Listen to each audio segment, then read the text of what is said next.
कौन? अब्दुल मुत्तलिब। कहां से? कि काबे का मुतवल्ली। मस्जिद का मुतवल्ली हो के फट जा आदमी, मजार का मुतवल्ली हो गया ना तो गार्ड लेके टहल लिया। वो काबे के मुतवल्ली है। कौन? अब्दुल मुत्तलिब, काबे का मुतवल्ली। अल्लाह अकबर कहते इतना बड़ा सरदार मेरे दरवाजे पे, मैं एक छोटा सरदार हूँ, खानदान कुरैश का सरदार। अब्दुल मुत्तलिब हमारे दरवाजे पे आया, खड़ा है, तोड़ करके दरवाजा खोला है। मेहरबानी आपने करम रंजा फरमाया। 3 दिन तक मेहमान नवाजी की। 3 दिन के बाद पूछा था हुजूर कैसे आना हुआ था। उसके बाद सुने जब आपने कहा कैसे आना हुआ, का एक जरूरी काम यहाँ तक ले आया है। का क्या काम है? हजरत अब्दुल मुत्तलिब ने चादर का कोना पकड़ा है और इस तरह से झोली बना के कहा था, सुनो वहाब बिन अब्द मनाफ, अपने जिगर का टुकड़ा हमारी गोद में डाल करके हमारी इज्जतों में 4 चांद लगा दो। का काबे के मुतवल्ली, मुझ पे ऐसा क्या है जो आपकी इज्जत में 4 चांद लगाए? का अपनी आमीना हमारे बेटे अब्दुल्ला के लिए हमारी झोली में डाल दो। जैसी इतना सुना के वहाब बिन अब्द मनाफ ने बगैर सोचे कह दिया था, सुनो काबे के मुतवल्ली, आमीना कल भी तुम्हारी थी, आज भी तुम्हारी है, कल भी तुम्हारी लगेगी। का पूछोगे नहीं मेरा बेटा क्या करता है, अखलाक का कैसा है, किरदार का कैसा है, कौन सा बेटा है? हजरत वहाब बिन अब्द मनाफ ने कहा था इसकी कोई जरूरत नहीं है। का क्यों? का इसलिए कि जो खलील आकर के तुम्हें मेरे घर का पता दे के गया है, वो मुझे आकर के तुम्हारे घर का पता बता गया। अल्लाह अकबर। बरेली से आवाज आती, सरवर कहूं के मालिको, रिश्ते ऐसे मांगा करो बेटियों के, ऐसे बेटी वाले की जूती ना घुसवाया करो। ये नहीं कि नहीं अभी लड़के वाले को टाइम नहीं है। इधर बेटियों की उम्रें निकल गई और उधर बेटों की तो उम्र कभी निकलती ही नहीं। 12 बीघे है तो बिल्कुल आंखें फोड़ के लड़की ले आएगा किसी की भी। सही बता रहा हूं हजरत। बदलो यार, अपने आप को बदलो, मरना है एक दिन सबको। वहाब बिन अब्द मनाफ, निकाह हो गया हजरत आमीना का हजरत अब्दुल्ला से।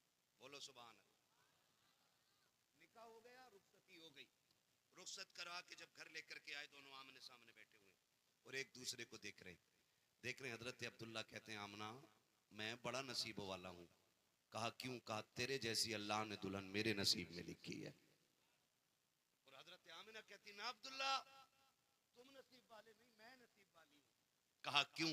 कहा तेरे जैसा शोहर खुदा ने मेरे नसीब में लिख दिया है। जब घरों में ये बातें होती है तो फिर रिश्ते चलते हैं काफी दिनों तक। और जब घर में ये बातें होती हैं तेरे बाप ने दिया ही क्या है, तो कहते तुमने भी तो झूठ बोला था 70,000 कमा रहे हो, मेरे अब्बा ने 5 लाख रोक लिए। तो फिर क्या होता है? तलाकें होती हैं। हुजूर रुखसत हो, आप झगड़े और लड़ाइयां होती हैं। हुजूर की वालिदा रुखसत होकर हजरत अब्दुल्ला के घर आ गई। 2 महीने गुजर गए। कितने? जोर से एक किताब को ला के दिखा दो जिसमें मेहंदी लगी हो उनके, जिसमें डमरू बजा हो, जिसमें ढोलक बजी हो, जिसमें कपड़े पहन के लोगों ने पीले मेंढक की तरह अपना हाल बनाया हो। एक रिवायत दिखा दो लाकर। बकरा बना घूम रहा घुंघरू बांध के हाथ में, इधर को निकल जा खन खन खन। कौन है? यही दूल्हा। खोल दे इसे, करना ये कलावा है। किसने बांधा? कौन बांधता है?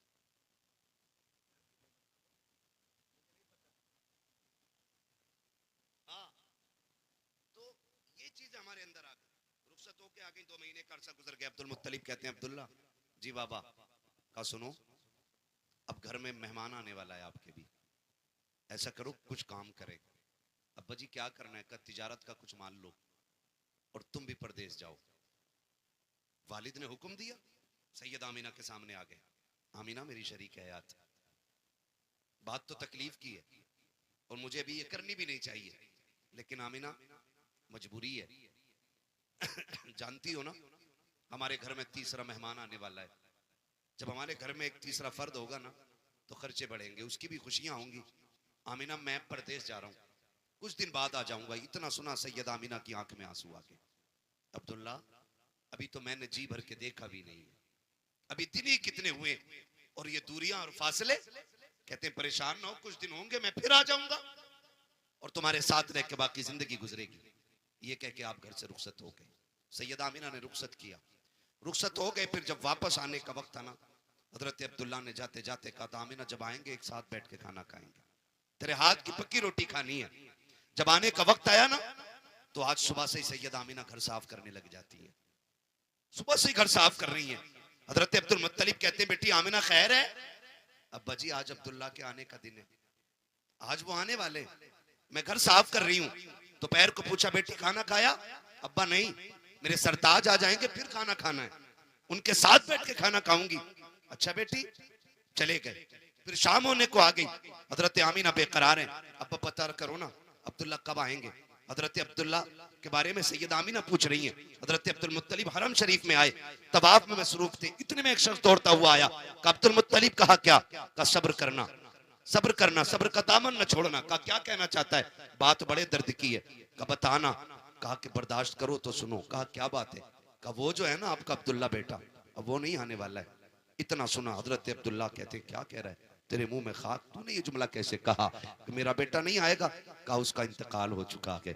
अल्लाह अकबर। इतना सुना हजरत अब्दुल मुत्तलिब अपने आप को मुश्किल से संभालते हैं। फिर ख्याल आता अब्दुल मुत्तलिब तुम तो संभाल लोगे, तुम्हारे पास तो और बेटे भी हैं, लेकिन मेरी आमना का तो सिर्फ एक अब्दुल्ला है और वो भी चला गया कि उसे इंतजार है। घर जाके किस मुंह से जाके बताएंगे? ये सोच करके रुकते चलते आहिस्ता आहिस्ता चलते हुए हजरत आमीना के दरवाजे तक आए हैं। सैयदा दौड़ के दरवाजे पे आ जाती हैं। अब्बा जी बताओ मेरे अब्दुल्ला की खबर मिली कि नहीं मिली? जैसी इतनी बात हजरत अब्दुल्ला ने सुनी है, आंखें सुर्ख, बदन सर्द है, चेहरा सर्द हो चुका है। आमीना अब किसी का इंतजार नहीं करना है, कोई नहीं आने वाला है। अब्बा कहना क्या चाहते हो? का जिस अब्दुल्ला की तू राह तक रखी थी अब वो नहीं आने वाला है। इतना सुना सैयदा आमीना जमीन पे बैठ जाती है, अपने शिकम पे हाथ रख के कहती है ए मेरे परवरदिगार, अभी मेरे बच्चे ने बाप का चेहरा नहीं देखा है, दुनिया में आने से पहले मेरा बेटा यतीम हो गया है, मालिक अब इसका सहारा कौन बनेगा? गैब से आवाज आई आमीना आंसू ना बहा, दिल थोड़ा ना कर, ये तेरा बच्चा आम नकी है, तू इसके सहारे की बात कर रखी है, हमने इसको कायनात का सहारा बनाने का फैसला कर लिया है। नारे रिसालत जश्न ईद मिलाद है तवज्जो सारे लोगों की। दिन गुजरते गए, नबी की अम्मी सैयदा आमीना बयान फरमाती हैं कि जिस तरह किसी भी बच्चे की माँ के शिकम में आने पर जो एहसासात औरतों को होते हैं, मुझे कतरान रत्ती भर किसी चीज का कोई एहसास नहीं हुआ था। बोले सुभान अल्लाह जोर से। फरमाती मुझे कोई एहसास नहीं। नबी की अम्मी फिर बताओ ना तुम्हें कैसे पता चला कि तुम मां बनने वाली हो? फरमाती मेरे ख्वाब से मुझे पता चला। कौन सा ख्वाब? का एक रात में सोई ना तो मेरी ख्वाब में हजरत आदम आए और आकर के कहा था आमीना मुबारक हो, तू नबियों के इमाम की मां बनने वाली है। फरमाती कि मुझे उस ख्वाब ने बताया कि मैं उम्मीद से हूं। और फरमाती दिन गुजरते गए, हर माह कोई ना कोई नबी आता, मुबारकबाद देता रहता, आता मुबारकबाद देता। फरमाती क्या बताऊं मैं, हाल ये था कि जब हुजूर के शिकम में आने के बाद फरमाती पहली मर्तबा मुझे जब पसीना आया ना, मैंने दुपट्टे से पसीना साफ किया, मैंने देखा तो मेरे पसीने से मुश्क की खुशबू आ रही थी। कहा जब मुश्क की खुशबू का एहसास हुआ मैं डर गई। अरब का दस्तूर ये था अगर किसी का शौहर इंतकाल कर जाए 1 साल तक औरत को खुशबू नहीं लगानी है, 1 साल तक बन सवर के नहीं निकलना है, 1 साल तक नए कपड़े नहीं पहनने हैं। का खुशबू को सूंघा तो मैं डर गई, लोग क्या बातें करेंगे। फिर जमीन भी अरब की जमीन, दौर भी वो दौर जिसमें शौहर की मौत का जिम्मेदार औरत को समझा जाता था। का उस दौर में मेरे माथे से पसीना निकला, पसीना मैंने दुपट्टे से पोंछा तो दुपट्टे में मुश्क की खुशबू। का मारे डर के मैं जल्दी से दौड़ी ताकि दुपट्टे को धुलूं, इसकी खुशबू खत्म हो जाए। कहती कुर्बान जाऊं उस खुशबू पर कि जितना पानी बहाती जाती थी उतनी दुपट्टे की खुशबू बढ़ती जा रही। अल्लाह अकबर। मेरे नबी की अम्मी कहती वो खुशबू फिर बढ़ी, कहती पसीने से जिस्म में आई, जिस्म से बिस्तर पे आई, बिस्तर से आंगन में फैली, आंगन से दीवारों तक गई, फिर खुशबू इतनी फैली कि दीवारें पार कर गई खुशबू। जब खुशबू दीवारें पार कर गई, फरमाती खुशबू भी ऐसी होती थी कि वो खुशबू मक्के के बाजार में मिला ही नहीं करती थी।